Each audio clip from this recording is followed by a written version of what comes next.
What is the Camilla? You gotta. It's a female. Oh, this is going to start a whole nother Female tangent. shape stock? Shape, quote unquote, yes, stock. Really? But it encourages, the way that it is designed encourages that recoil, and it pops up. The muzzle rise. The muzzle rise. So you're not able to come back quickly on your target. To be honest with you, so we talked about like size of hands being a female feature, things like that. Mostly every body part that we've talked about that interacts with a stock has nothing to do with gender. No. So why would you create a female stock in the first place? Go ahead, and then I'm going to tell you from the actual market because I have to deal with this. I can't talk about it as technical as you guys can. I can just talk about it in layman's terms. But when you guys were designing this, that's what I was actually just sitting here thinking. You were talking about man and women, size of hands, things like that. And my main thing was the recoil from the Camilla and then coming off the target and coming back, because I'm working really hard on calling my own shots. Mm-hmm. I can't do it with that because it just comes up so much that I have no idea. Like, talk about elk hunting and there's a herd of them. I had no idea where it would go. Does it have a sloped bag rider? Is it dropping on you? You know the mesa? Yeah. Imagine a more wicked drop off to the actual butt. Shit. Yeah. So go ahead. But Finish up. they advertise it for women because it's like smaller. But I was just talking to you earlier, Form, about length of pull and then the trigger length, how we were talking. I was like, I think I'm getting that backwards. I'm more uncomfortable with how far the trigger is than the actual how the stock fits me. Now I'm 5'8", so I'm not tiny. No. But when you guys were making this, I was sitting here thinking about it, like, this is going to be perfect for women, new shooters, because it's going to come right back into your shoulder and stay there. So you're not like searching for your target. Muzzle rise. Muzzle rise is what you keep saying. No, it's good. Flat muzzle. Ladies and gentlemen, this is the Shoot to Hunt podcast, sanctioned by the Shoot to Hunt team based out of Post Falls, Idaho. And now, those of you listening, this is the moment you've all been waiting for. Sitting on your right hand, he's a hot listening, Starbucks drinking, target shooting, cream puff, Jake Boucher.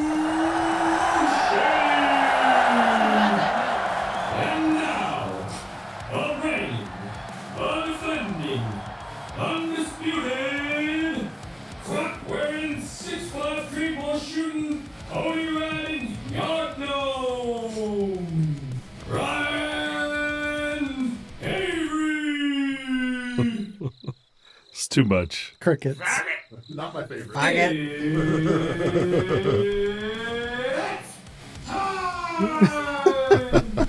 That's fucking Luke's an idiot. All right. It's supposed to be garden gnome, not yard gnome. Garden gnome. He's 24. He doesn't know. Garden gnome. Yeah. Well, we have a special guest today. If you're a Rock Slide member, you know her. She did the rewarming drill review. There's supposed to be 2 parts to that review. She left us hanging like 2.5 years ago with the first half. It's a little busy. She went to school to be a doctor, if that's some bullshit excuse, I guess. But Bikini to Boots, we have you here today. Oh, is Bikini to Boots your rock slide handle? No, Yes. Bikini to Boots and her Instagram handle. Really? What does that mean? What is it coming from? Bikini to Boots. I'm from the beach originally, Okay. and then I moved out.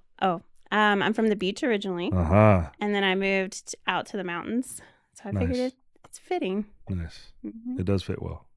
We also have somebody named Forum. I've never really heard of him, but we have Forum here today. Long-winded. Nobody wants to hear what he has to say. Bullshit. But if we're all together, there's good shit happening. Okay.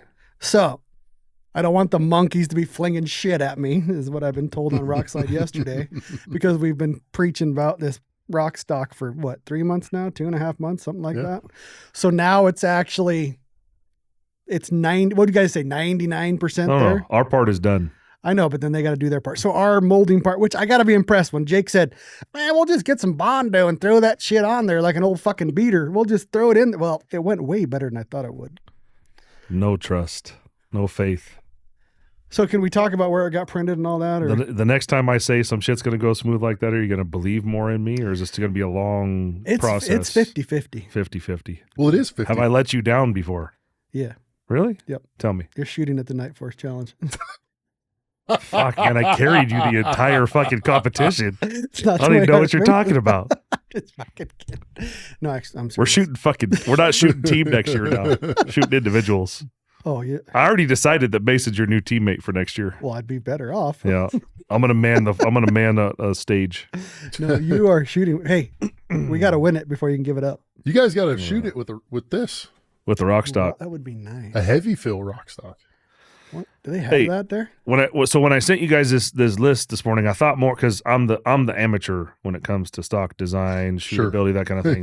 Definitely. No, I really, you guys have shot more stocks than most people I know. So it was more like I was gonna interview you guys about all the things that are stock related, and then try and end with why you did this. I mean, I did all the Bondo work and shit, but I think you two were the influences for the And to be overall honest, design. Forem knows much more about what he wanted. And there's some things I definitely wanted, but the one thing that keeps getting missed, and Bikini Boots can actually jump in on here, it's I have little hands. Make fun of me all you want. It's That's just the not way what it you is. call them when nobody's around. Well, I was going to be, there's a woman here, so, we got to be nice. Well, Since when does that matter? I know. I got little dick beaters. There you go. So every stock, that's actually why I kind of always went back to chassis, is because they were closer. They were easier. They're inch and what's the Bravo? It's an inch and 3/4. The Bravo's 1.75. Yeah, inch and Trigger 3/4. reach. So that's why I went back. So this stock, it's easy for a big guy to get on a short, didn't have to choke up, short length to pull. Not easy short length, but short trigger to shoot. It's hard for people with short hands to choke up on the vertical grip or the swept grip. So that was the thing I wanted to hit the most. And I'll still go back to the beginning. The reason this stock, and they're not agreeing with me on this, but it is true. It's ugly. That's It's why it not hasn't ugly. been done.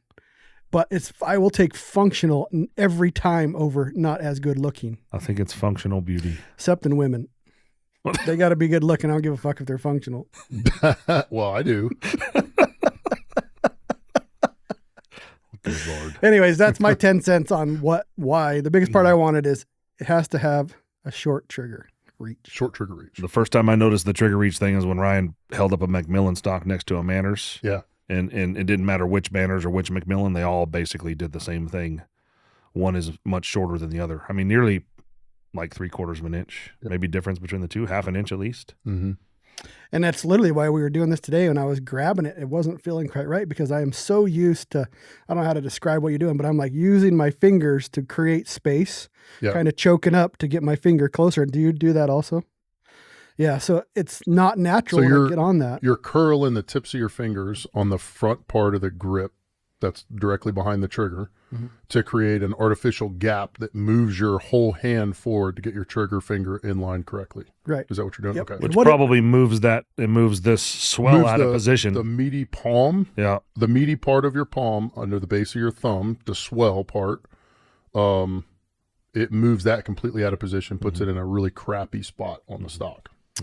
And we have gotten the Rokstok to where when I slam it in there, it is like perfection. So I'm excited. Slam.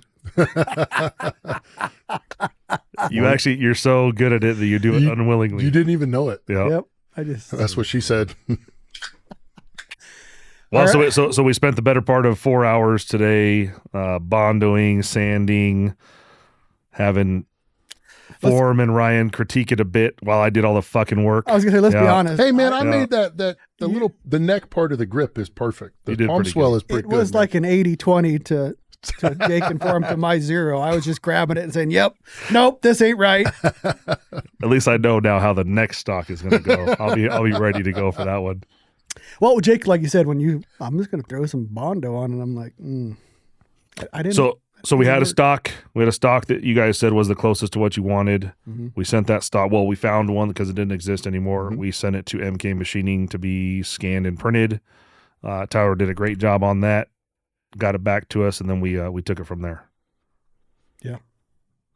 I guess the other question we got to ask, people have been asking, is what did we actually decide on, the scalloped or non-scalloped? Because I've only had that PM 75 times. Well, the one in front of Yes. us is scalloped. Do you guys want to go through the list? Or do you we wanna- can try to line it out. Is that what you want? No, I'm just saying because we'll end up talking I'm gonna, an hour and I'm a gonna, half. And I'm not gonna really do it. interview you two. Yeah. I'm also gonna set a limit time on the answers for form, and we're gonna try to get need- through this fucking We need to- podcast we need to here. form have a shot. We're gonna get the caller. most information out of them as possible. I have a fucking timer. Jesus couldn't kill me. We should The give shot it. collar ain't gonna bother He me. took the will. We should give it to. Let's see. Stopwatch. Here we go. And start. Oh, it's fucking. Oh, it's gonna be good. Form's on the Okay, clock. we're gonna limit. We're gonna. Ding ding ding ding ding. 75 seconds or No, minutes? no. I started it and stopped it. That was 75 minutes. Okay. So to talk about stocks in general, I know there's such a wide price range, a wide variety of features and things like that. So when I saw you form shooting 10 different rifles for the cold bore, hot bore test, you had something to say about each and every stock.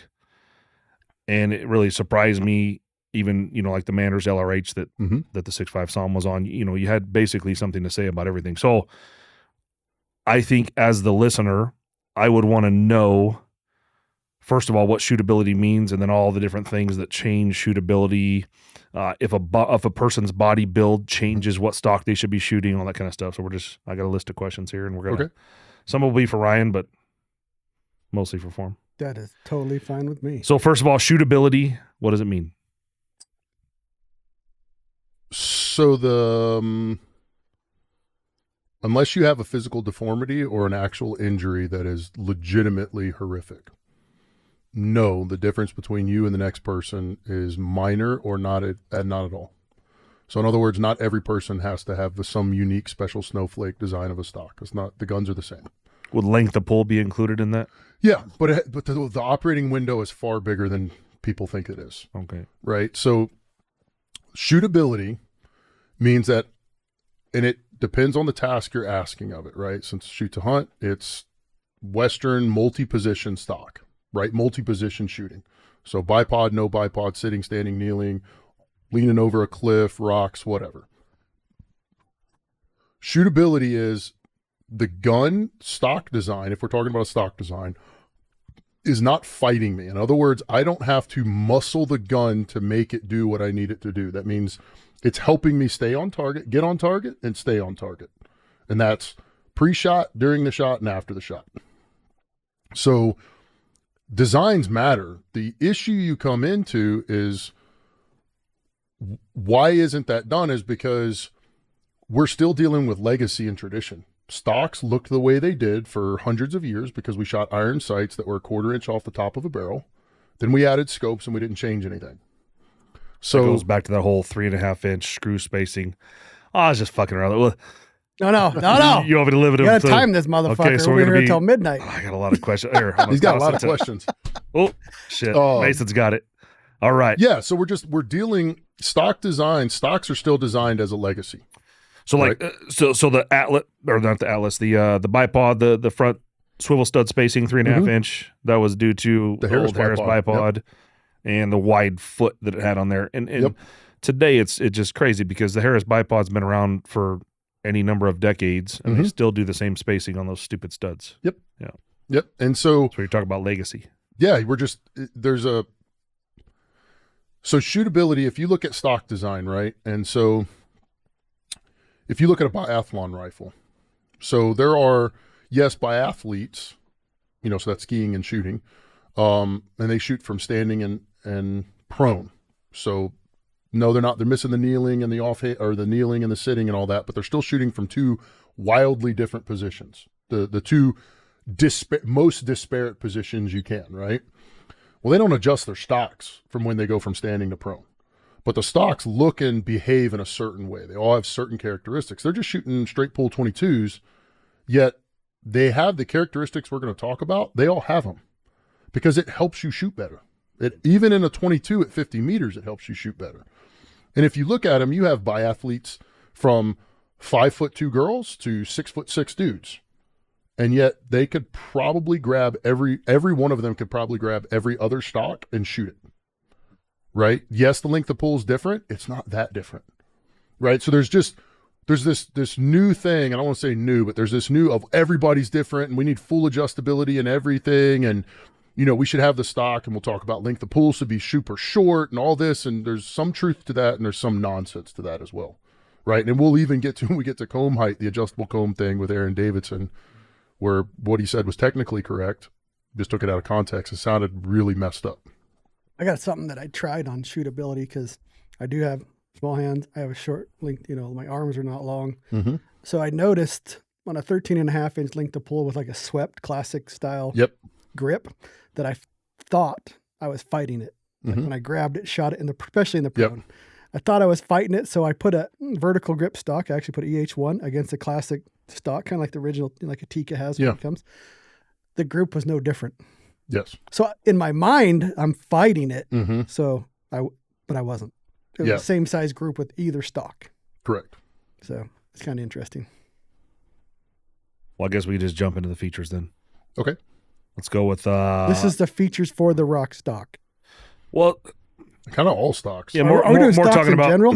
Yeah, we're in a generalized stock discussion, and then the very last one is the Rokstok and White Rocks. I just making sure we're talking about the same thing. Yeah, you didn't see that at the bottom, the Rokstok and White Rocks. I can't read. Yeah. So to kind of go over every feature of stock and really how it applies to the Western hunter, the positional hunter we're talking about. So to start off, bag rider. Bag rider would be the lower portion of the butt stock, the part that touches a rear bag if you use one, or a Beano pack or whatever you happen to be up off of. So let's get like from front to back, just get some terminology so everybody's going right. Yeah, from the front of the stock, you got the forend tip. Mm-hmm. Okay, then you have the bottom of the forend. That's where you grab or rest the rifle. It comes all the way back to the action. You got the trigger. You get the grip, right? So the grip, whether it's swept like an old shotgun or classic hunting rifle, vertical. And when we say vertical, we're not talking AR grip. We're talking about the angle of the grip is more closer to 90 degrees than it is. But not always 90. But not always 90. It's just not swept. So there's a huge range is that of where stock there a vertical grip? Yeah, that would be a vertical grip, but that's not a true 90 grip. Mm-hmm. Okay. And then following the bottom side of the stock, you go past the grip and the underside, the toe of the butt stock, which is where your bag rider is, where it rides the bag. Then you got the butt pad, and now we're kind of circling around to the back of the stock. You got the butt pad, the recoil pad. Then you get to the comb, so you got the butt pad height in relation to bore. So the top of the recoil pad, when the barrel is parallel to the earth, the height of the recoil pad, right, in relation to that bore. So that's called drop at heel. I might get my terminology mixed up, but that's called drop at heel. And then you have your comb height that gives you your cheek piece so you can see through the scope. Then you got kind of the nose, the front of the cheek piece, the front of the cheek piece where your grip goes, the nose of that, and then into the top of the grip and onto the top of the stock. Primarily, the issues we're dealing with in order of importance is the drop at heel. So how much that recoil pad is above or below bore line. This is negative comb. This is negative.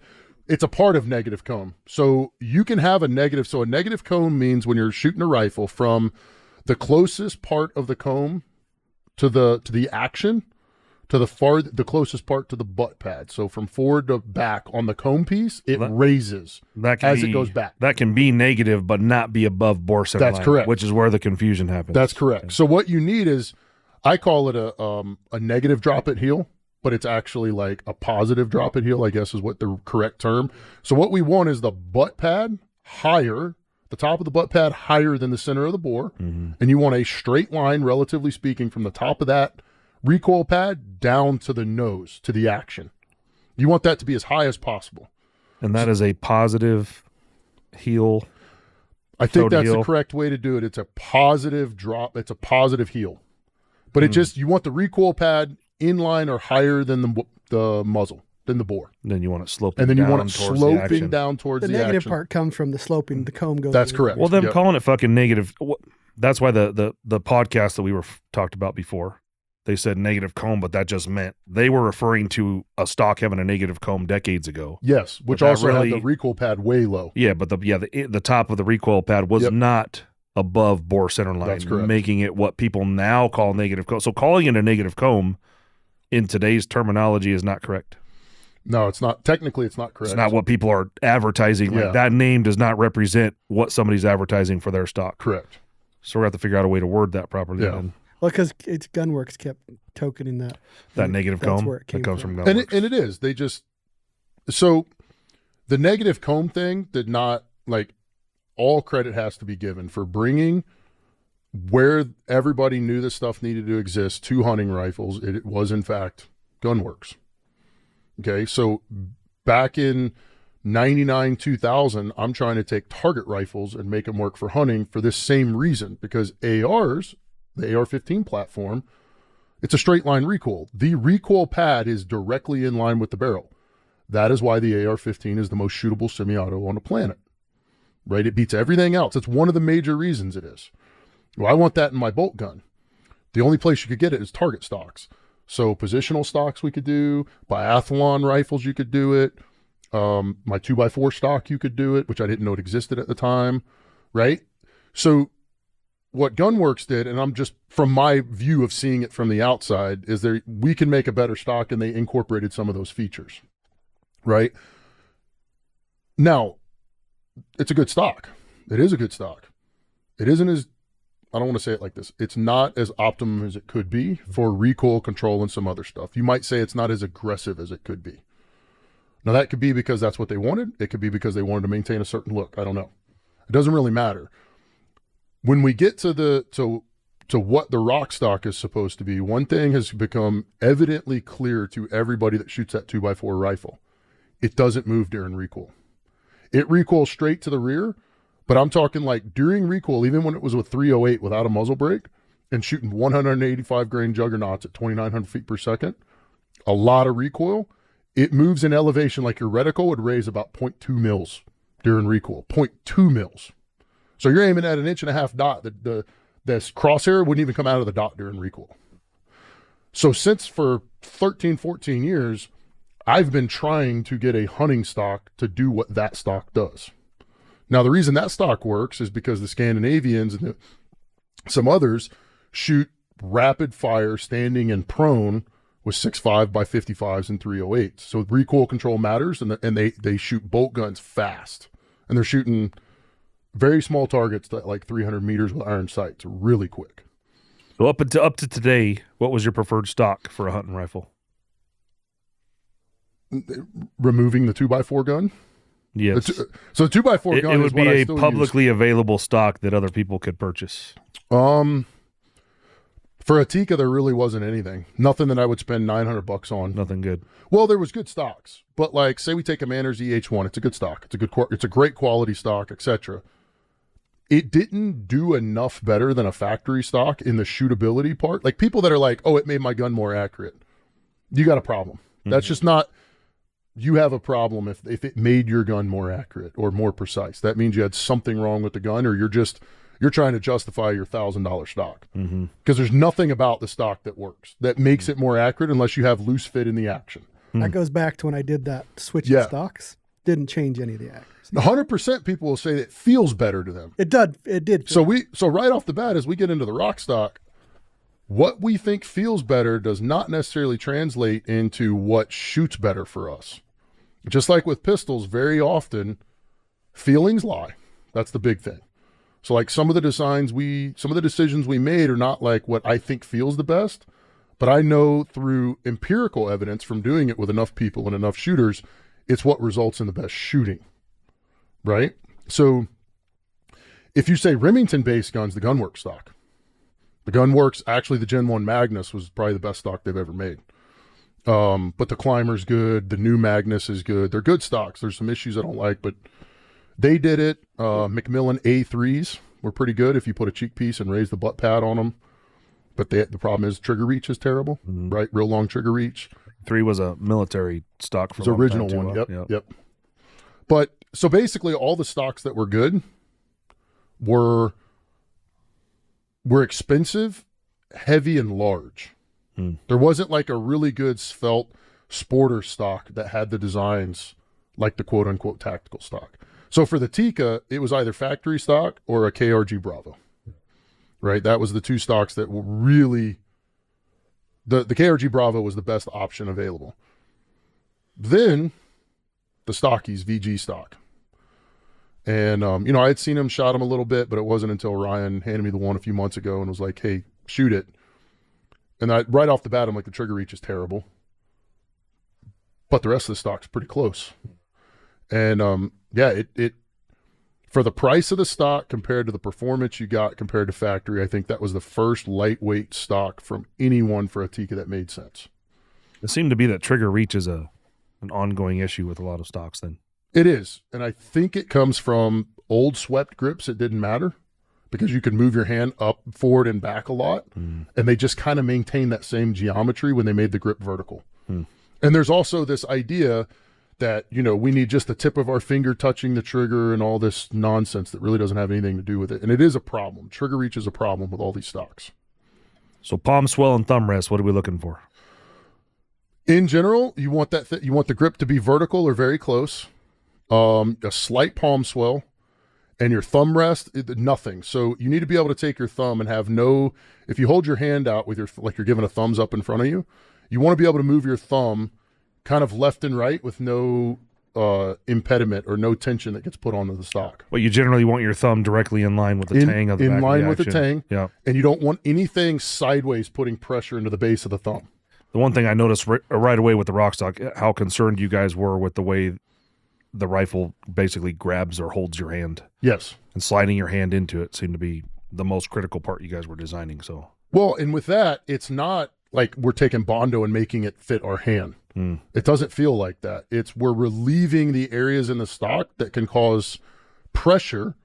So, like, one of the things was if you think about your grab, you know, you're holding like a rifle in your hand with your right hand, your trigger hand, or your left hand, and you got it there. The base of your thumb, the meaty part of your thumb. So most stocks have like a swell at that part. So I have tension now when I press. If I squeeze or I do anything, I yank the trigger, that part of my thumb flexes and it rolls the stock. If I'm right-handed, it rolls it counterclockwise. So you relieve that part of the stock. So there's no contact, there's no pressure left and right in there. It doesn't always feel the best because it can kind of feel like the base of your thumb is floating a little bit. But what it does is relieve enough pressure that if you do snatch it, it puts less of that movement back into the gun. And there is a huge scallop on the Rokstok. I mean, it's almost to where it comes up to a knife's edge. It's pretty close. And the knife's edge is lower than most. I mean, just looking at this stock compared to this one is rounded up the top, so you can see where that part of your thumb pushes into the stock where it shouldn't. Yep. So basically, maybe like you said, for looks, manufacturers really haven't went down the road of shootability in that area just because it doesn't look the same as the rest of the stocks do. I think they try. Yeah. I just think they miss. And then me, and I think some women, they're so used to choking up, they're used to that pressure where he's talking about. Like we were talking about that today. But he kept on drembling, and I was trying to make it fit the left side because the left side felt better to me when I'd grab it in my left shoulder. But once it was right, it's like, boom, that's where it should be. Yeah. And I think it's going to fit for most people. Yeah. And so you mostly compare your hands to a woman's hands? That's true. Okay. Just a little sausager. We were talking before. God gifted me in other places. Okay. He does have a pointy nose. Yeah. Moving down the features here. So then, how about forend, length, size, and shape? So here's where you have to. So because you guys again, everything is the only other part I bondoed was the damn forend on this stock, other than the negative comb. Yep. So the forend, everything's a compromise. There's no free lunch. There's very little free lunch. So you can get 80% of the way for any given position with no compromise. The last 15 to 20-ish% for that position will cost you in another position. So the way I think of it is most of the shots I take and most of the shots that we see people, and I want to preface that because everybody has an opinion. So what I do, and Ryan's hunted with me, Bikini's hunted with me a lot. Everybody that's hunted with me. I hope so. Well, has she hunted with you in a bikini? No. Oh. No. Just asking.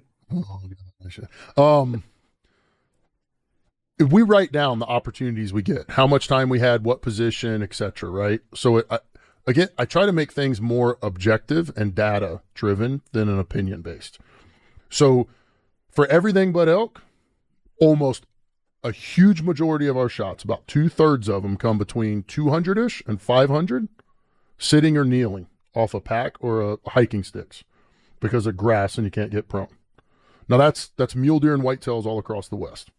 Elk, the majority of them come prone. I think it's just because ridge to ridge. I'm not sure, but the majority of them do come prone. So when I'm looking at the stock, I need it to be more trending towards prone and off a rest while still not being compromised like in any real way from offhand running or anything like that. Okay, so with the forend, you can make the forend really wide. So the first thing we want is parallel with the bore. So from the tip of the forend to the action needs to be parallel with the center line of the bore, parallel.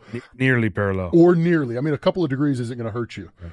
So like, and you'll see, to make it fit and work, if you make it truly parallel, you end up with a really fat, thick forend, right? Which isn't, it kind of goes against the other side, which is, if that's what we want, just buy a Macmillan A5 or a version like that or a KRG Bravo and go, right? What we're trying to do is take a true sporter stock. That's what my thing was. I want to take a true sporter stock and make it have the features of the positional target stocks that shoot so well. Or take a positional target stock and sporterize it, if you will. So parallel forend on the underside, or nearly so, we're probably within a couple of degrees. I mean, it's nothing. Yeah. And then width. The wider it is, the more stable from a perfectly flat bag. But the less stable it is on any surface that isn't perfectly flat. So you shoot it off a backpack on the side of a hill, and it's wide and flat. It wants to catch the edge and rotate and roll the gun to match the angle of the rest. Whereas a round forend is easier to keep it at a vertical, like the gun vertical, but it's not going to be as steady because it can move left to right more. So there's a happy medium there, right? Mm-hmm. So we kind of played with the width of the forend. I want it to carry really well. I want it to be slightly flat on the bottom to help when you're shooting off of good rests. And I don't want it to be so wide that it's uncomfortable to carry, nor square. So we kind of played with different stocks and came out that basically the tip of the forend needs to be about 1.7 inches wide. That feels really good in the hand. It makes the rifle sit on a bag or a backpack. And if you're putting a bipod on any of this, none of this applies. You can have a super skinny forend, it doesn't matter. But if you're not using a backpack, it makes a good happy median of, it's very comfortable to carry. It feels good when you're carrying it. It's rounded and not sharp, but it sits on rest really well, right? And especially if you have to shoot off of rocks or logs or any kind of jacked up, the wider the forend, the harder that stuff is to do. The narrower the forend, the easier it is to do. So we're trying to pick a happy medium there. Should a shooter be measuring his length of pull and ordering a stock accordingly?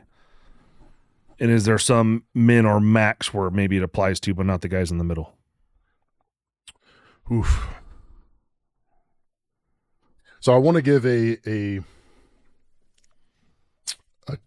data perspective.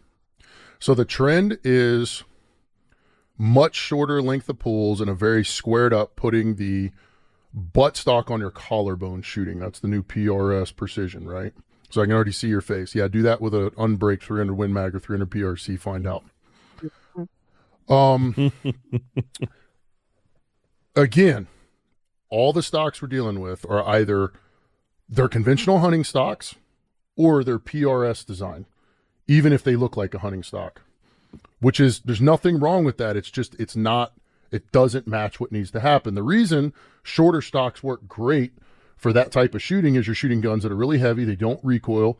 And I'm not trying to be rude here, but just look at the percentage of shots. PRS is barricade or tripod bench rest. Of course, I want to be completely 90 degrees to the recoil and put it in the center line of my body because I'm shooting off of a barricade or a tripod. It doesn't matter.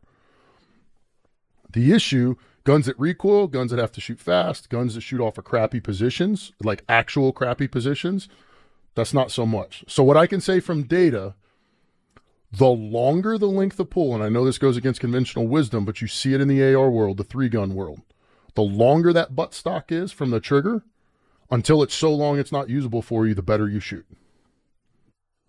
Okay? Because you're holding more gun, right?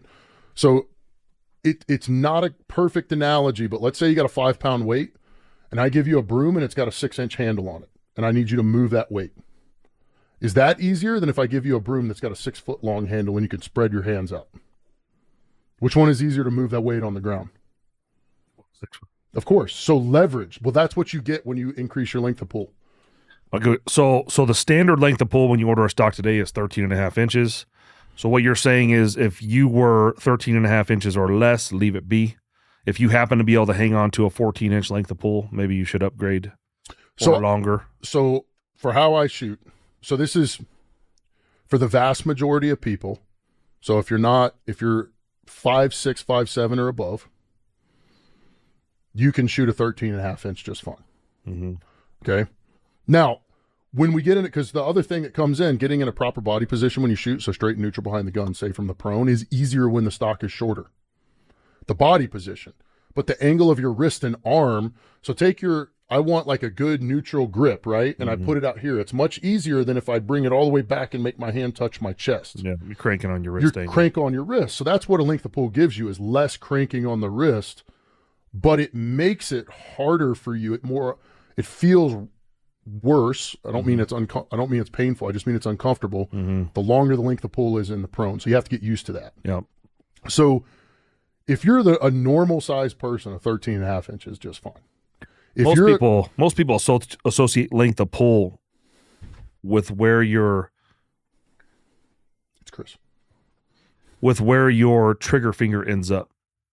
Whereas hearing everything you're talking about, that more has to do with the stock design from your palm swell to your trigger position.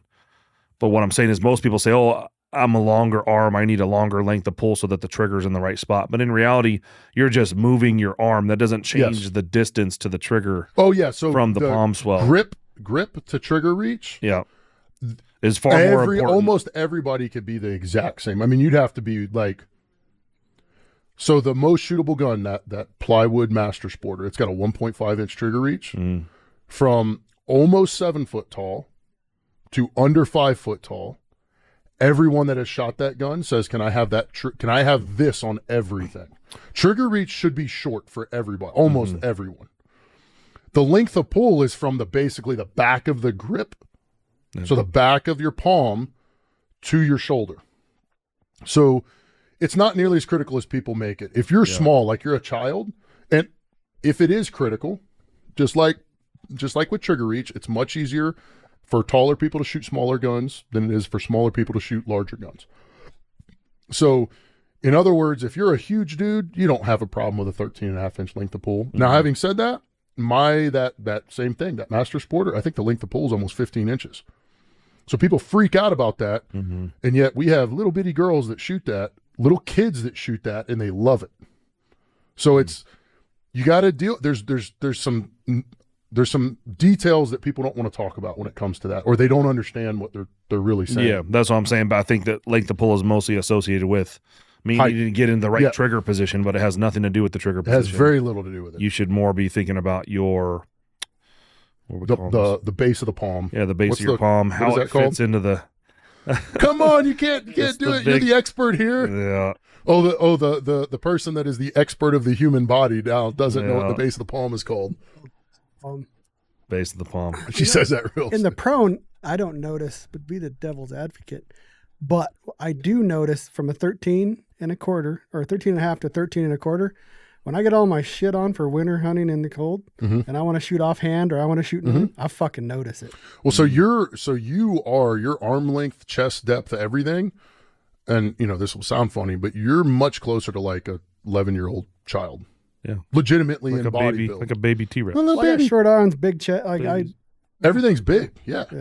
It's thick. Everything's big. I've seen it. Never let it go. No, I won't. Anyways, but yeah. So for you, like I'm looking at you. Yeah, a 12 to 12.5 inch length of pull would be great for you because you are much smaller. I mean, in that. But him and I shoot a long length of pull. Yeah. So here's another interesting thing. This is just everybody. Franz Albrecht, I think is his name. He's in the aim point driven boar hunting videos.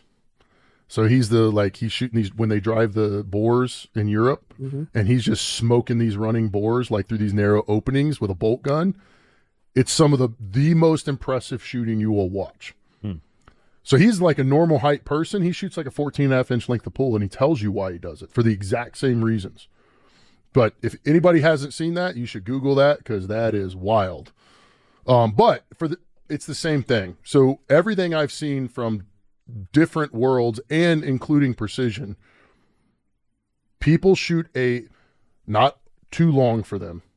But let's say that you have a window, right? So you have a 2-inch window of length of pull that works. They shoot the longer, the better. Right. So I think if you need a shorter one than 13.5, you probably need to go short, like 12.5 and just go. How would somebody measure that though? Like they just got to go I notice it because I shoot a lot. So I notice when I'm in the prone, it don't fucking matter. So the there's a measurement where shotgun standard answer is grab the gun, right? So you're holding it where the butt stock is in line with your forearm, and the recoil pad's in the crook of your arm. And you basically measure from your trigger finger to the crook of your elbow inside. Sure, you can do that. I mean, it seems to be, well, there you go. So It's close. it's close. When I do it, this is a 13.5-inch length of pull, and it's an inch short for me. So maybe I just have long arms. I don't know, among others. She's got an answer for our. Oh yeah, taking it back 3 minutes ago. Okay. Thenar eminence. Yes. That was my guess. Wow. That was my guess. Close. Thenar eminence. I wasn't expected to be tested. That sounds like a Gotta be ready king's here. name or something. Apparently. The Themars. I don't know if we discussed why you want to parallel forend and bag rider. So I think from the forend now. Yeah. Let's talk about recoil tracking. Yeah, so parallel forend. If the forend is sloped, so it is thicker in the back than it is in the front, right? So when you look at it from the side, it looks like it slopes up. As soon as the you start muzzle. talking about this, because we're going to talk about the bag rider Yep. with the same slope. Every Monte Carlo stock that everybody has known for the longest time with a big swell on the side of it, Yeah. it has just the most dramatic angles in those two positions. Yes. What's the Weatherby one that everybody seems to love for females? Just kicks the Camilla. shit out of them. Camilla. Holy shit! That is We've the had Go wrong ahead. answer. Conversations about What do you that. think? As being a woman, what do you think about the Camilla? Yeah, not my favorite. What is the Camilla? You gotta It's a female Oh, this is going to start a whole nother female tangent. shape stock? shape, quote unquote, yes, stock. Really? But it encourages the way that it is designed, encourages that recoil, and it pops up The muzzle So- rise. the muzzle rise. So you're not able to come back quickly on your target. To be honest with you, so we talked about like size of hands being a female feature, things like that. Mostly every body part that we've talked about that interacts with a stock has nothing to do with gender. No. So why would you create a female stock So in the first so- place? Woo. Go ahead, and then I'm going to tell you from the actual market because I have to So- deal with this. I can't talk about it as technical as you guys can. I can just talk about it in layman's terms. But when you guys were designing this, that's what I was actually just sitting here thinking. You were talking about man and women, size of hands, things like that. And my main thing was the recoil from the Camilla and then coming off the target and coming back because I'm working really hard on calling my own shots. Mm-hmm. I can't do it with that because it just comes up so much that I have no idea. Like talk about elk hunting and there's a herd of them. I had no idea where it would go. Does it have a sloped bag rider? Is it dropping on you? You know the mesa? Yeah. Imagine a more wicked drop off to Oh, the actual butt. shit. Yeah, That's the so Camilla. go ahead. But Finish up. they advertise it for women because it's like smaller. But I was just talking to you earlier, Form, about length of pull and then the trigger length, how we were talking. I was like, I think I'm getting that backwards. I'm more uncomfortable with how far the trigger is than the actual how the stock fits me. Now I'm 5'8", so I'm not tiny. No. But when you guys were making this, I was sitting here thinking about it like this is going to be perfect for women, new shooters, because it's going to come right back into your shoulder and stay there. So you're not like searching for your target. Muzzle rise Muzzle is rise, what sorry. you keep saying. No, it's good. Flat muzzle. But Yes. that's what you're describing with the forend angle, the Yeah. back rider angle, about drop, getting some type of drop on the back end when you pull So- the trigger gives you that. So the Camilla, because that keeps coming up. Okay. I know I'm gonna say something that's gonna be controversial and people are gonna get really upset. Perfect. In general, and I want you guys, and you can correct me from what you've seen. In general, women have not been put into uncomfortable physical positions, right? So they're not used to sports where it's like, I don't like this position. I don't care getting a 3-point stance. Mm-hmm. In other words, they want to grab something. In general, I'm not saying everybody, and I'm just saying this is a thing. It's true. I'm dealing with it with my wife Right. right now. So it's They're like, I don't like it. I can't see through it. I don't like this and I don't like that. Okay, so Weatherby's answer to that, because women generally have sloping shoulders, longer necks relative because their chest isn't as big, their back isn't as big, etc., is to, when we look at that recoil pad, to drop it like 2 or 3 inches below bore line. Well, as soon as you do that, just think about the pendulum effect that happens what's with the that. opposite of what we're trying to 100%. It's goal you're horrific. Yeah. I mean, it is a terrible design. But what that does is that lets women just stand there, and I don't mean that rudely. It lets them just stand there and pull it up to their shoulder and their head's in the scope. And it feels good. Because Yeah. I did work at a gun shop for a year, and I ran into that a lot. Women would just grab the gun and put it up to their shoulder and like, this feels good. And I'm like, well, you got to shoot it. How does Yeah. it do then? So the thing is like we say we want, it's the same nonsense when somebody's like, go to the gun store and grab a bunch of handguns and see which one feels better. Mm-hmm. That is bullshit. You don't know what you're doing, and feeling doesn't mean shooting, right? It feels good. It might shoot like shit, which is almost always the case, right? That is, feelings lie. So the problem is we're trying to do a functional thing with the gun, which is I need it to stay as flat as possible. That means the least amount of muzzle rise and come straight back. So I can shoot it, see the impact, follow the animal, reload, and shoot another one, right? So shoot it in repeat shots. Guess what? It isn't going to be you're going to have to learn how to come into the gun. Mm-hmm. It's not like a throw it up and it's there. That's not how that works. And it never will work that way because of, as long as we're shooting powder, primers, projectiles, the standard cartridge that we're doing, the design we're shooting, this is going to be an issue. You're not going to fix that. In a bolt gun, muzzle rise is not just built in due to the. I started thinking about this as we were talking about muzzle rise, right? If recoil was straight back on everything, like when you normally pull the trigger on a bolt gun, if every force was equal, the muzzle is not inherently going to rise on you. No. All of everything is coming out in a straight line. Yeah. Now a pistol rises because you have the action of the slide, right? The slide coming back, the slide reloading. That action is what's causing your pistol nose to rise. Correct. But in a bolt rifle, we don't have anything. We don't have a slide with moving momentum back and forth. So the natural path of a bolt rifle is to come straight back. So if you are having some type of rise, it's because of the stock so it's the same thing in a or pistol. how you're holding it. So the pistol does it because you're grabbing below the thing that's providing force, which is the barrel and the Okay. slide. So when you make a stock that has the recoil pad below center line, all you did was help it move against you. Mhm. So if you take a rifle, throw it in space, and you fire the rifle just goes straight to the rear, equal and opposite force. It doesn't rise left, right, up, or down. It just moves straight to the rear. The reason guns shoot up is because the thing that's stopping the recoil is below bore center line. Well, that was a perfect explanation for why we want a negative cone. That's it. So what you get is when you have, if you look at the underside of the stock, so the toe of the butt stock, you got this really steep slope.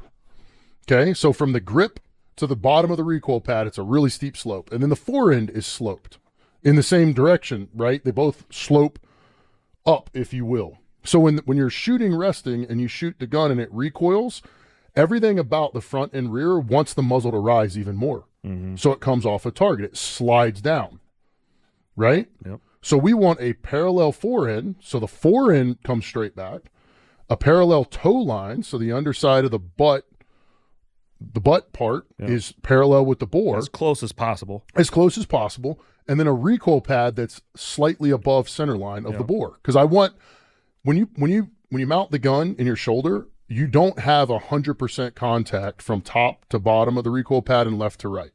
There's pressure points in there. There always will be. We want the primary part of pressure into the recoil pad to be directly in line with the bore. which means the top of the recoil pad really needs to be slightly higher than the bore. Slightly, somewhere around a half inch, maybe a little bit more if you could do it. My next question for you was going to be, what telltale signs is the shooter experiencing to tell him that he's simply in the wrong stock? And you just basically explained that if you're getting a ton of muzzle rise when you're shooting your rifle, it could be poor position or it could be a really shitty stock. I got the answer Okay. right there. Rokstok. Come on. We're getting there. We're getting there. But so if a guy gets behind any rifle he has at home today and he goes to the range and he's laying prone and he has this just ridiculous amount of muzzle rise, that is caused from a stock design for the most part. Yes, for the most part. If you're straight neutral behind the gun, and even if you're not, everything about a poor to stock design exaggerates the issue. So I was just reading a thing on Rockslide where they're talking about grabbing the forend to hold during recoil so it doesn't come off, or putting your hand over the top of the scope. That's because of a shitty rifle design. That's why. That's where that comes from. If the rifle was designed correctly, that wouldn't happen. Because it's possible to design a stock where when it recoils, the muzzle goes down. If you put the recoil pad position so high that the barrel is well below the stabilizing point, the top of that pad, it'll go down when it recoils. So you're trying to find the right balance. So we're talking about a half inch to 1 inch above bore center line for the top of the recoil pad. Seems to be the optimal. Well, so that's the compromise, right? So if you didn't have to worry about cheek piece height and scope height, you could go a little higher. So I would actually, if you look at a pad, say a pad's 6 inches from top to bottom, the recoil pad, I'd put the center line of the barrel at about 3.5, 4 inches from the bottom. So half to almost 2/3 of the way up. The issue then is you now need an adjustable cheek piece. Your cheek piece has to be very tall to make it that high. Now we have to raise the scope off the rifle. So, and that's another, thing du jour right now is like high mounted scopes to keep your head in an upright position, and whole nother subject. Does not show to be the case from field positions. Yes, from PRS barricades, 20-pound guns, etc. It works great. Really crappy positions, really steep angles, things like the picture right there, not good. Right? So we still, and then the higher we get the optic off the barrel, the more leverage it has when it takes a knock. So now we're increasing the chance we have a loss of 0. The lower we can get that rifle onto the barrel, or the scope onto the barrel, the better. That goes into what, taken out of context, what Aaron Davidson, I think, was getting at. Yeah, so I think the thing, I'm not going to try to speak for him, but this caused so many people to, I don't know, whatever. Here's the issue. When people want a really hard cheek piece, like a really hard cheek weld, so they smash their face into the stock. Think about, I've rested the rifle, I'm not touching it, and I smash my face into the back of the stock. What happens? Shoot high. If I'm right-handed, I just push the rear of the stock down into the right, which pushes the muzzle up into the left. That's what happens when you get a really hard cheek weld, right? It's not that you don't want any cheek weld or a chin weld. It's that people want this smashed in. They adjust the cheek piece to the point where they're smashing their cheek onto it hard. You just induce torque into the gun. Can you shoot it well like that? Absolutely. You could front heavy rifle too, like a front heavy. You could have that. You can put torque with your grip hand to counteract that. What happens in bad shooting situations, which you do get into, shit like this, steep stuff, is you end up shooting high. You shoot high. So we keep saying, I mean, you said this on the last time we really talked about this. Everything about a stock, how they're designed now, everything about the rifle, the way we shoot them, and how they're designed makes us want to shoot high. It makes that muzzle want to rise. And it makes the bullet want to go high. What other telltale signs are there for a guy getting behind his rifle that he's in the wrong stock, he's in the wrong rifle? Some things while they're shooting, maybe some problems they can't get away from. They just keep experiencing them. Like it's about muzzle rise. So muzzle rise is a big one. Shooting high. That's a body position thing. It can be counteracted a little bit. Like, you watched me shoot it wasn't a Mesa, but it was, a Game Warden 2.0 or something on one of the rifles? Yeah. One of them was a Mesa Altitude also. Oh, was it? Yeah. Okay. So that is, I'm not harping on that stock. It's just a really, really poorly designed stock from a shooting perspective. I watched every hit through the scope at 100 yards. I don't mean this in any way arrogant. That's because I shoot them nonstop and I know how, I literally have to put torque in my backhand and my grip hand with that stock to keep the muzzle flat. So now I'm inducing torque to hold the rifle to counteract what the stock is trying to do to me, right? So it should stay relatively flat, right? So first off, get out of the 30 power scopes. If you're shooting at 100 yards and you put it on 6 or 8X and you're not in the field of view, if the target comes out of your field of view maximum during recoil, you got a problem. So body position or stock design is a problem. Or simply you're shooting too much rifle. I mean, that's a huge part of it too, right? And that plays into this. The more recoil, the lighter the rifle is, which AKA the more recoil, the more this matters. A 223, you can get away with a lot of stuff. A suppressed 223, you can get away with a lot. A suppressed, 338 Terminator or 33 XC, yeah, man, it better be squared up. Everything better be perfect if you're going to see your impact with that thing. So muzzle rise is a big one. If you're dry firing it, when you're just dry firing, I'm not talking about in like rabbit-eared sandbags, and you get weird reticle movement, so like it always pops to the left or pops to the right. Again, left and right can be almost always is body position. You're not neutral behind the gun, straight and neutral. It's also grip. So like we were talking about with the, what's that called? If it pushes into the side of the grip, into the nose, it's going to cause you a rotation left to right. Right? So that needs to be neutral or relieved, if you will. It's one of those things where it's just hard to talk about, but I can lay somebody down and in 20 rounds, they will point to the gun they want to shoot. Right. And so we're looking for a true negative comb, a butt pad in line with the bore, the forend and toe line parallel with the bore, a vertical grip, a slight palm swell. Most people seem to shoot a slight palm swell better, not a huge one. Palm swell is where the grip that goes in the palm of your hand is swelled out to fill in the gap. You don't want a real big one, like the Manners, Macmillans, they're all huge, right? And now you're like barely holding on to the gun. Slight palm swell, and then the rest of it's kind of comfort. Oh yeah, thank you, Chris. So the thumb. So the other thing is you got your thumb position on the rifle, and I took a few pictures. So you have the conventional, which is I'm right-handed and I take my right thumb and I wrap it onto the left side of the stock over the nose of the stock. You know what I mean? Behind the tang. That introduces torque when I clamp down on my grip, right? So that torques the gun. Well, PRS, the PRS position is pull the right-hand thumb completely off of the gun on the right-hand side. Okay, so now you get less torque from smashing your grip together, snatching or whatever. Problem is, if you just take a heavy gun and you try to hold it with your thumb completely off of the gun, and you point the muzzle to the sky, it just wants to slide out of your hand. Recoil control is a thing. And again, it came from a discipline where recoil control is not a thing. You do everything to make the gun not move, aka you shoot 20, 30, 40 pound 6 dashers, 6 BRAs with massive muzzle brakes, they free recoil. Okay, it doesn't matter. Take that same thing, shoot a 8 pound 338 Win Mag, you smash your face if you don't have your thumb on the back of the stock. So what we do is a neutral thumb. And if you look at, again, you go to these, I'm not using this as an appeal to authority. It's just when you see people that are shooting bolt guns at a high level quickly and for precision, including when they recoil, they shoot a neutral thumb. That is a thumb that basically is in line with the tang straight through the back of the bolt. So when you look at like the Scandinavian target stocks, they're all shooting like that. So what we did with this one is you can do whatever you want with a thumb, but it's relieved to fit a neutral thumb correctly.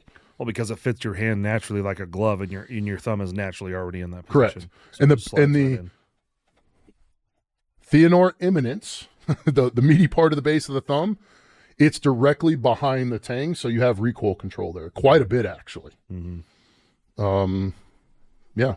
Okay. What do you think about stock prices today, Ryan? Astronomical. How much should somebody be paying for a good stock?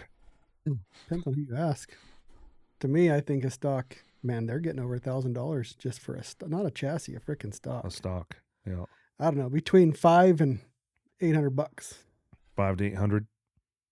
Yeah, they have been getting pretty high, especially now that we realize what the cost of a stock is. Now that we're working on this project, we realize that there must be a lot of money, a lot of margin in those stocks. Yep. And then they can put carbon on it and charge you, another 30%. Yeah.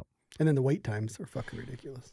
So I think we're going to plan on $595 for the Rokstok. Is that right? With the scalloped integrated scalloped rail on the front with a number of various paint options, and then we're tossing up $495 for a non-scalloped Forend with a base single color paint. And it does not have a rail on it. That would not have a rail for the $495. That's the difference. Yeah. Yeah. So I think, from my perspective, there's a lot of people that just want a simple stock designed correctly. Mm-hmm. Simple stock for simple people. That's right. You pay a lot for a name. You pay a lot for a name. Yeah. You pay a lot for maybe features that you're probably not going to use. A lot. That's the other thing, right? So it's kind of like Thomas Hewlin with that THLR reticle. People want things that they think they'll maybe use or they think they might be good, not for how they think they'll shoot, not for how they actually shoot. Mm-hmm. I want a stock for how I actually shoot. Mm-hmm. Right? So that's kind of the deal. I think it's a great idea to have one that is baseline. When I say baseline, the functionality is 100% the same. But you're going to get, like you said, if you guys are going to do a single color and no scallop in the Forend with the rail. If you don't want a rail, integrated rail into the gun, great. It's a $500 stock or whatever you guys are going to do. Mm. I don't know what the margins for like the big name carbon fiber stocks are. It could be old technology and they're doing it by hand and taking months. I'm not in the world. I don't care. But it's ridiculous. $1,000 plastic stock, which is what these things are. That we're now into the price range of like starting to get into good wooden stocks that are hand built, hand filed. You come in and get measured. Like, they're not custom. Just because it's from Manners Macmillan, that's not a custom stock. Just if I go out and spray paint her 4Runner with racing stripes, it's not a custom paint job. I just spray painted the damn thing. These are aftermarket stocks, but they're not custom unless it's built specifically for you, for your length of pull, trigger reach, face shape, all that, right? So when you get fiberglass plastic stocks, and now we have fiberglass stocks, was it PSE composites, I think, that are $3,000. Dude, I can get master stock makers to make me a wooden stock that's actually fit for me for that. It just gets insanity. Now, and that's where I go back to like with the Tika, there was no real stock other than a KRG Bravo that was like, yeah, it offers enough advantage for the price. KRG Bravo's $400 or whatever it was. Okay, yeah, that's pretty decent. $500, I'll throw a stock on. You guys can tell that Form is passionate about the price, which is why we tried to put the Rokstok exactly where he wanted it to be, and I think we made it happen. So that's good. Let's see. Next question here. How about features of the future? In other words, what might we work on in the future? And then we talked about bedding and pillars and stock fill and that kind of thing. So, and then we can get into the Rokstok. So, in other words, do you think there are going to be any features that somebody might come out with on a stock that might be a game changer, or is it just is what it is at this point, and we've pretty much optimized it with the Rokstok? Or so I don't screw the marketing terms. The game changing. It's a rifle stock, man. This is of improving it by half a degree and a degree, not like we changed the world with a stock. It's a stock. So let's say back from the A3 when that came out versus today. So pretty much. So there's a great example. So take an A3, right? Mm-hmm. So that came out in the 80s or whatever it was. From the A3 to what we have now, if you were to legitimately look at it, it's probably 10, 15%. Mm-hmm. It's not 100% or 80%. Most of it was lightening it up and getting something, the cheek piece and the bore line to match scope mounting, not iron sights. That was the biggest piece there, and the vertical grip. Mm. Why they didn't do the last like 10, 15, 20%, that really kind of starts changing how the gun feels and recoils, I don't know. They don't shoot, I guess. I don't know. But so no game-changing stock designs coming in the future? No, I have something that I want to work on, a way to get something in the Forend of the stock where it can work on a tripod very quickly, but it has nothing protruding from the stock whatsoever. But we'll see how that plays out. We heard about that. Yep. I don't know about that. We heard about it. Everybody's going to want it. All right. I think on that, though, I think it's also what we're going to do is we're going to make these designs that are shootable, that's also affordable for a hunter, in a Tika first. Because Tikas are always the fucking bastard. Well, there's other Not bastard anymore. children. Not anymore. Well, they still are. Like you bring up Tikas and people are like, if they're not knowledgeable, they're like, oh, a Tika. Uh-huh. You're like, bitch, your trigger don't even work. But anyways, that's a different tangent. But you're getting everything shootable and the things that we want affordable and in Tika first. We're going to have a Remington obviously too, but a Tika first. Okay. So the action. So you asked about pillars and stuff, bedding. This goes in, hey man, the best way to do this is to have a metal chassis and glue the action in. Or make the action the chassis, right? That would be the best way to do it. Well, we don't do that. You add a aluminum mini chassis in it or titanium or magnesium, you up the weight, up the cost. So you bed them. Bedding can crack and you got to hand do it and all that, right? This goes into I don't know it because I'm not building them. What I'm seeing from the stockies, from the Howas that I've shot, and the Tika one that I'm beating the crap out of. Whatever their little proprietary carbon fiber mixture for the action, it fits really tight. I don't think you couldn't bed the one I have.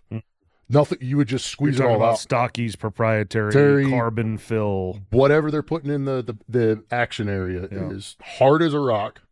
They, you can read what they say. They claim it's like 8 times more crush resistant than aluminum or something. Yeah. And they're cutting them really well. They're fitting They even tight. say you can thread into it. Basically, when we talk about adding a rail, you can thread into this material. Yeah. And of course, I've already got about 80 PMs on this. We will thoroughly drop test it. They're gonna send us. They're gonna send us basically the first one, and we're gonna take it to town. We're gonna say Form, fuck it up, Yeah. and we'll see what he's got On video with a video. Yeah. Nice.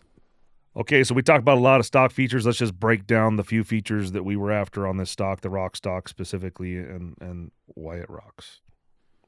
So true negative comb, butt pad in line with the bore. When you say true negative comb, we're gonna have to figure out how to word that. In other words, it's negative. negative comb above center line. Yeah, there you go. Negative comb above center line. Yeah. Vertical grip, short trigger reach. So we're going for a 1.6 to 1.7 inch trigger reach. Where are we measuring for the 1.7? Is it? So from the center of the trigger, right there. So from when you grab the grip, center of the trigger shoe, the center, the closest part of the trigger shoe, straight back. to the middle finger where it contacts the stock. So the top of the grip, basically. Okay, makes sense. Yeah. So a picture would be worth 1,000 words. The top of the grip, right where your middle finger would sit, which rest touch. up. Yep. To the trigger. Okay. What would you say the average? Like I know McMillan and Manners are different. What's the average? 2 inches? About 2 to 2.25. Okay. Which is everybody benefits from a shorter trigger position. Yeah, I mean he's got in the huge shooting. hands, right? Look at the dick beaters on that guy. We got Chris at with PNW Gator. He's in here. So He's walked in. Yeah. So I mean you can throw that over there so you can talk too. We want to hear your sexy voice. Throw it over to him, the microphone. You picked up the Rokstok. Let's hear your first unedited thoughts. Absolutely. When you pick it up, the first thing you notice is how easy it is to shoulder and how ergonomically correct the grip is. And the palm swell is ideal. The neutral thumb alignment is ideal. When you shoulder the rifle, everything just feels completely natural. I also like the feel of the forend. It feels like it's going to carry well in hand. It doesn't have that wider forend like on the Altera. At a blush, the thing is freaking awesome. Chris he wasn't here all day. He walked in, grabbed the stock, and that's his thoughts. Nice. It's going to be a winner. The forend is actually going to be a hair and is going to taper down about 0.2 inches from front of the forend or rear of the forend to the front to even make it feel a little bit better than that. It'd be fantastic. Yeah, so the true negative cone above center line of bore, that vertical grip, slight palm swell, a trigger reach seems to be no more than 1.7 inches. Parallel toe, so the underside of the buttstock, parallel forend with the bore, or very nearly so. Flat on the bottom, but radius so it's comfortable to carry and not too wide. I mean, that's taking the classic sporter stock. If you take the master stock makers from the last century and you said, hey, now design a stock with wood, fit it for how we shoot modern rifles, scopes and everything. This is what they would do. Mm-hmm. right? They're still building those wood stocks due to iron sights and tradition. But if you said make it shootable, this is what they would do. We ought to make a real wood one. Oh, I'm going to. 100, that's already. They do it. Really? Stockies Yeah, yeah. Oh, makes yeah. wood ones. No shit. Yeah, only 100%. I meant just take the stock and then send it to one of these master makers. We should. just replicate this for me Yeah. in whatever. Well, if Stockies doesn't do it, I'm doing it. Yeah, I mean, well, we got two of them that would be pretty with cool. pre-64 Model 70s. You play baseball with them too? Beat you like a redheaded stepchild. It's not very nice. Bikini over here. Well, you were here all day. You haven't heard your 10 cents on the stock either. What do you think? I did say. No, I want to hear. I don't remember hearing it. What do you think? It fits good. And then like what are we calling this? Negative The cone? something. Yeah, negative cone above center line. Yes, that sounds good. I'm pretty excited about that because I have shot some of those that we talked about that are made for women.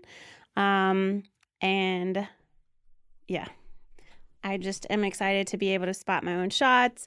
It fits really nicely in our hand, me and Ryan. Mhm. It goes back to that because Yeah. me and her, it fits. Chris Yes. got big old hands, fits. Gargantuan hands. Jake got big hands. I would say you got above average. I mean, average. No, it's a little bit bigger than Form, average. a little yeah. bigger than Yeah. average. It's hitting every demographic. I think once we get this first one, really, when we go to shoot it, we're going to be making sure that it does have that true straight tracking coming back. Yeah. No muzzle flip. Well, That's going to be really important. the thing that really excites me is the first time I ever shot a Gunworks climber, I was instantly like, "Oh, this is different. This is Mhm. different than anything I've ever shot. Spotted my own hit. I have a bad problem, like he said. I push my face in the gun. I shoot high and left. And as soon as I shot that climber, I was like, "Ooh, this is different. Well, this is going to be different on a different scale because it's even more radical on the above Yeah. bore and negative cone." It's also kind of small detail, but I like the thumb area, the neutral, Mhm. where we can have it neutral. It's 'cause- relieved out of the top. Yeah. Yeah, because I am very good about wrapping my hand all the way around, and then when I look, my gun is tilted. Mm. Like if I'm shooting off a pack or something. So I'm kind of excited about that. Nice. Okay, so I think for all the listeners, the timeline from here, this thing is going to be next day aired to Stockies on Monday. So it'll be Jessica's hands on Tuesday. We're going to have a little meeting with her, go over the small changes from the sample that we send her. And we've been told 30 days to first production model. I don't know how, hopefully they're still on the same timeline, which means that we should have more information on this stock. Maybe the first one in hand by the first week to middle of December. And the most important question, because I'm tired of fucking answering this, is as soon as we have a good CAD mold and we have a good printed one in our hands, we will Yeah. start pre-ordering.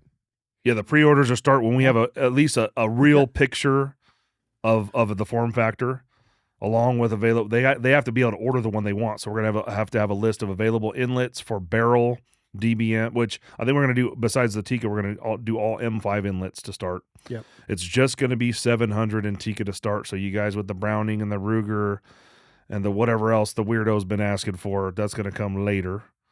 But yeah, M5 inlets on the 700, Tikka with a standard Tikka bottom metal. We'll do something like the standard Tikka Sporter barrel inlet, and then a 3B / benchmark number Yep. 5 inlet, and then a carbon inlet, probably on all three. So you have 3 different barrel inlets, and then we'll figure out the colors. They'll be sold on Unknown Munitions. And people keep asking why we don't want to do a pre-order, because no matter what we tell you, if we take your money, you're going to bitch at us every week that you don't have it yet. So that's why we Yeah. haven't started a fucking pre-order. But we'll have when we put the product up on the website, it'll have all the details in there when we expect to get them once we have, because we're not going to do it until we have one in hand. So Jessica at Stocky should be able to give us a fairly accurate timeline about when they'll be delivered. How many molds we pay for will determine how many stocks can be made per day per week. So everything's going to get filled in order of order received. There will be something special on the first 100 stocks. It will more than likely be the paint scheme that stands out from the rest of the stocks afterwards. So if you want to get in on that first 100, at least after Form gets his 15 that he's asking for. Yeah. Form wants I think the first 15 stocks. Yeah. Just give me like 10, 15 the first 10 to time. 15. Yeah. So you guys can have 85. And then and then I think there were quite a few other. We may end up reserving the first 25 or so. There was some that comes from some inside requests from inside the office, the Oval Office. So There is no secret list though, because people keep asking me. Is there? You know, Oh, there's no. If you're not already on the secret list, Yeah. then you're not going to get So- on the secret list. So the first when we go for the pre-sale, it'll be on the Rokstok thread on Rockside. Will be the first place we tell. So watch. Actually, that. the only place for a given amount of time. Yep. We'll let them. Yep. So We'll let it'll- you guys have first dibs. It'll come from that thread. So we're not cheating anybody. We're not, because that's the thing. Everybody thinks we have this secret list going. Yeah. No, you just have people. But that if you do helped. want to get on, Help- you're help- good. yeah, you have the people that helped along the way that are going to get stocks before everybody else. That's just how it works. Yeah. But we don't have no secret big plan of society. Like we're not the elites, like fucking in Washington. Well, there is It's just gonna be a a fucking list. pre-order. Hey, there is a pre-order list. What? You can't say there's not a list. There is a list. Oh no, I'm just saying we don't There have. is an email distribution list. So you can email right now, marketing@shoottohunt.com. Yeah. Or sales@unknownmunitions.com and say, put my email on the list. Oh, I have a list, So- but here's the facts. It's a fucking 1,000 names, and we cannot produce.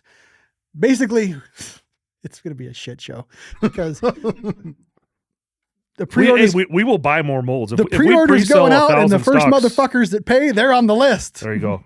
That's how it works. Yeah. Because we can send it out, and those motherfuckers will sit on their thumbs and go, maybe I should order that, and then fucking 2 weeks later, they're already fucking 1,000 people behind. Well, I will say this: no matter how many molds we decide we're going to pay for, when we hit 500 stocks, that's going to shut down that first pre-order. Yep. And then we will notify you at some point of the next pre-order for the next 500 stock. We can't sell fucking 5,000 stocks.